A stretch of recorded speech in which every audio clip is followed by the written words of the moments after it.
Good morning, Little Masters, and welcome back to today's Tolkien Times, a Prancing Pony podcast production.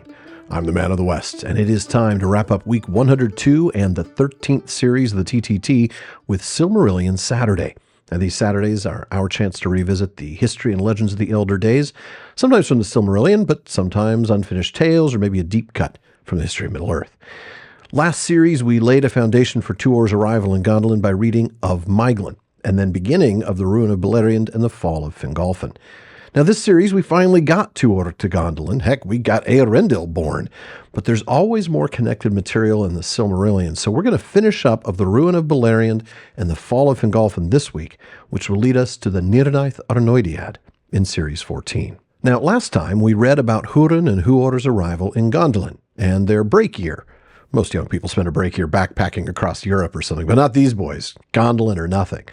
This week, Turgon sends out messengers, Morgoth sends out spies, and Hurin inherits a lordship. Now, when Turgon learned of the breaking of the Leaguer of Angband, he would not suffer any of his own people to issue forth to war, for he deemed that Gondolin was strong, and the time not yet ripe for its revealing. But he believed also that the ending of the siege was the beginning of the downfall of the Noldor, unless aid should come, and he sent companies of the Gondolindrim in secret to the mouths of Sirion and the Isle of Balar. There they built ships, and set sail into the uttermost west upon Turgon's errand, seeking for Valinor, to ask for pardon and aid of the Valar. And they besought the birds of the sea to guide them. But the seas were wild and wide, and shadow and enchantment lay upon them, and Valinor was hidden. Therefore none of the messengers of Turgon came into the west, and many were lost, and few returned, but the doom of Gondolin drew nearer. Rumor came to Morgoth of these things, and he was unquiet amid his victories, and he desired greatly to learn tidings of Felagund and Turgon, for they had vanished out of knowledge, and yet were not dead, and he feared what they might yet accomplish against him. Of Nargothrond he knew indeed the name, but neither its place nor its strength. And of Gondolin he knew nothing, and the thought of Turgon troubled him the more. Therefore he sent forth ever more spies into Beleriand, but he recalled the main hosts of the orcs to Angband, for he perceived that he could not yet make a final and victorious battle until he had gathered new strength, and that he had not measured rightly the valor of the Noldor, nor the might in arms of the men that fought beside them. Great though his victory had been in the Bragalach and in the years after, and grievous the harm that he had done to his enemies, his own loss had been no less.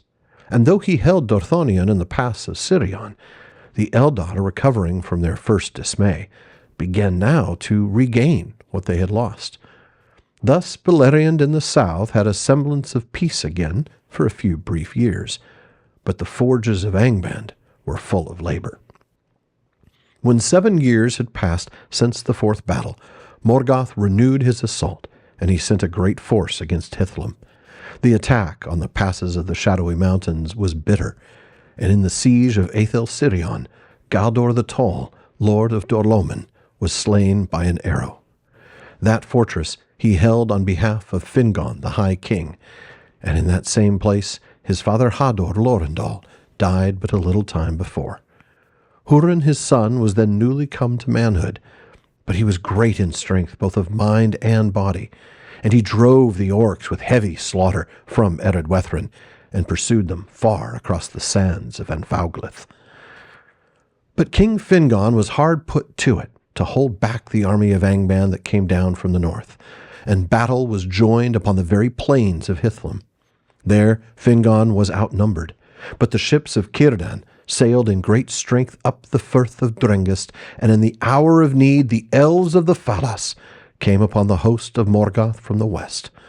Then the orcs broke and fled, and the Eldar had the victory, and their horsed archers pursued them even into the Iron Mountains. Thereafter Hurin, son of Galdor, ruled the house of Hador in Dorlomen, and served Fingon.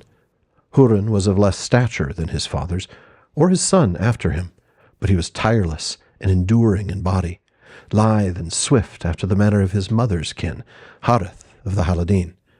His wife was Morwen Elithwen, daughter of Baragund of the house of Beor, she who fled from Dorthonion with Rian, daughter of Belagund, and Emeldir, the mother of Beren.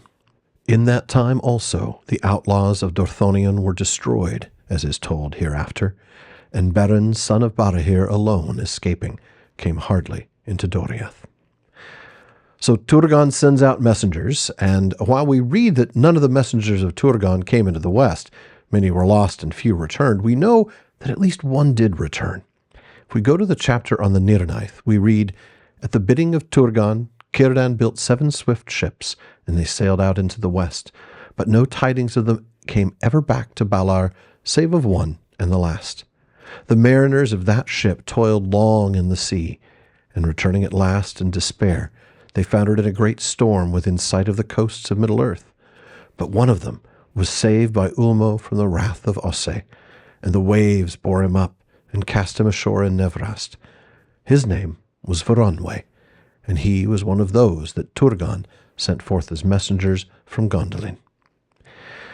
And in our reading on Tuor, going all the way back to week 88, we read, "In the morning, when the storm was past, Tuor came upon an elf standing beside the walls of Vinyamar, and he was Voronwe, son of Aranwe of Gondolin, who sailed in the last ship that Turgon sent into the west. But when that ship, returning at last out of the deep ocean, foundered in the great storm within sight of the coasts of Middle-earth, Ulmo took him up, alone of all its mariners, and cast him onto the land near Vinyamar." Morgoth sends out more spies, but he's having a hard time holding on to his gains from the Dagor Bragalach. He attacks again, this time focusing on Hithlum.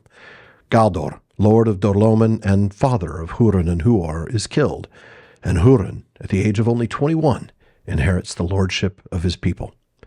Fingon almost gets wiped out, but Círdan saves the day, and Barahir and his men are slain, with Beren alone escaping. Loss after loss, tragedy after tragedy. The Silmarillion never really lets up, does it? Folks, that does it for this week's Silmarillion Saturday and for Series 13. My holiday tradition of spending a week in the Father Christmas letters will continue, though, so come back the week of December 15th to the 21st after I take next week off, as we continue the annual practice of making me feel like a completely inadequate father. Then I'll be off for the winter holidays for 2 weeks with Series 14 starting January 5th, 2026. Please visit patreon.com/TolkienTimes to learn how you can get an ad-free feed, bonus episodes, and become a part of my content council to help decide what I'll talk about next series. Subscribe to the TTT in your podcast apps or here on the Prancing Pony Podcast channel on YouTube. And be sure you're following at Prancing Pony Pod on social media. Finally, as Faramir says, go with the goodwill of all good men.